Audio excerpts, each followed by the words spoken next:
Did I study for this role? Not very much. I didn't read the book. Roll, please. Rolling.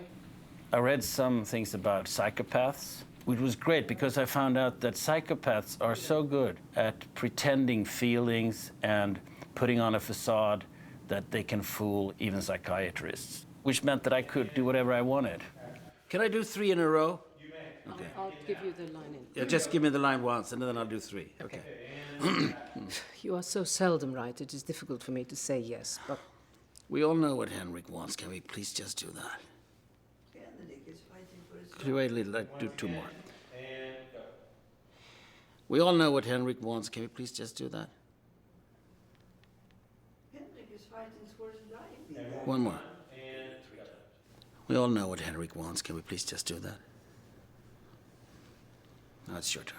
I really tried to make him extremely charming in the beginning because as a psychopath, he's totally capable of doing that. And I decided that he is just as good at faking emotions as I am.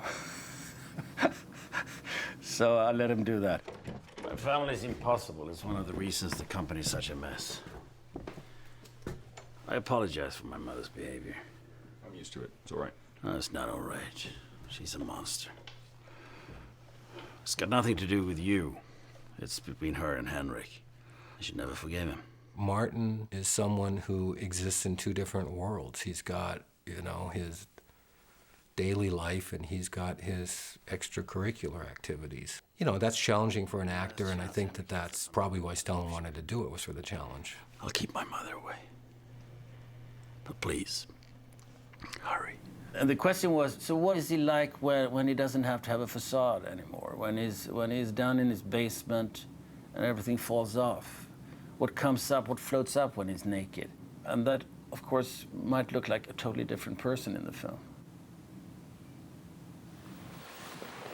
What did you find?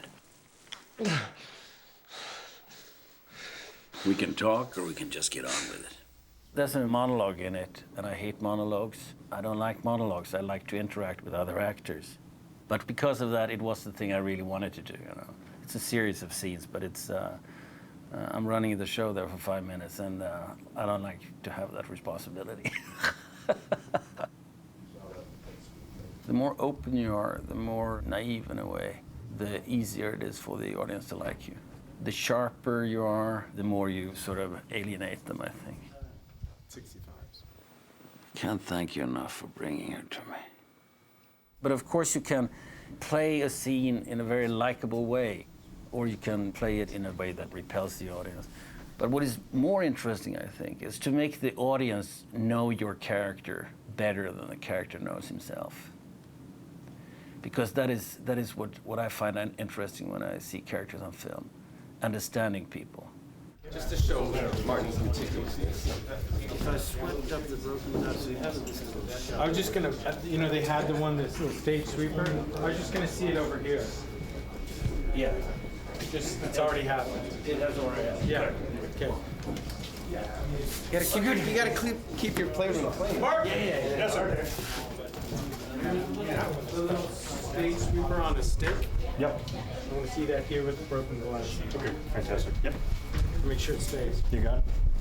With a character like this, it's important to let a lot of stuff float up that is interesting for the audience and that gives them a chance to know him a little better, but without getting into the Freud 101 simplicities.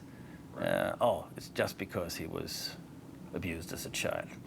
Most of them were abused as children, but that's not the only explanation. You're gonna come out here, you're gonna hit the door, and you're gonna go out this way. I have to take this down. But we'll move anything that's sharp. Okay, good. We'll take all the wood screws off the ground. And there's no thoughts about anything but getting out of the house. What's gonna slow her down is she has to come and sort of wait for you. She has to come and listen. So she's gonna come in here and see if you've gone to the rifle cabinet, and then she's got to come back out into here, and then she hears a car zooming away, and she comes running back this way. So I'm just getting out to the... You know exactly where you're going, which is the fuck out of town. These crazy fucking people. I'm going to a bar. Yeah. A lot of scripts you get, the characters are more of a function than a human being. They tend to have good guys and bad guys, for instance, which is a very simplistic way of looking at humanity. And then if I do a bad guy, I want to do him complicated, and I want to make it hard for the audience to dislike him. Of course, in the end, they will have to dislike him, but it shouldn't be an easy way. My work is to portray human beings, nothing else. And I find human beings very interesting and extremely complicated and complex. And you have to portray them like that, otherwise you're doing something to mankind that you shouldn't do.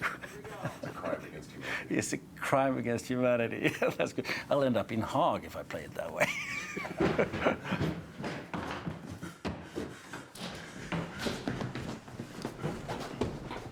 Got it. Moving on. Cut, new deal. Stella can go back place and get his face taken off, put his real face back on. So now, Bernie comes out. Yep, see you in the basement.